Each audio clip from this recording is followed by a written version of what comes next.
ఒకనాడు శ్రీనివాసుడు కొండలన్నీ దిగి అగస్త్య మహర్షి ఆశ్రమానికి వెళ్ళి, ఓ మహర్షి, నన్ను శ్రీనివాసుడు అని పిలుస్తారు. మీ ఆశ్రమంలో అనేక గోవులు ఉన్నాయని విన్నాను. వాటిలో ఒక గోమాతను దానం చేయగలరా అని అడిగాడు. అగస్త్య మహర్షి వేదాల ప్రకారం భార్యతో కలిసి రాని వ్యక్తికి తరువాత పద్మావతి సమేతుడై శ్రీనివాసుడు మళ్లీ వచ్చారు. కానీ అగస్త్య మహర్షి అక్కడ లేరు. శిష్యులు, మహర్షి ఆజ్ఞ లేకుండా మేము గోమాతను ఇవ్వలేము అని అన్నారు. ఇది విని శ్రీనివాసుడు అసంతృప్తితో తిరుమల వైపు గబగబా వెళ్లసాగారు. కొంతసేపటికి అగస్త్యం తెలుసుకుని ఒక గోమాతను తీసుకుని శిష్యులతో కలిసి స్వామిని వెంబడించారు.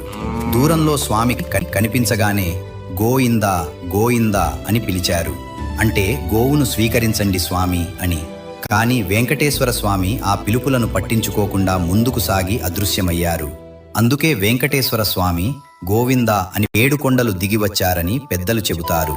ఈ కథ మీకు నచ్చితే కామెంట్స్లో గోవిందా గోవిందా అని రాయండి. లైక్, సబ్స్క్రైబ్ చేయండి.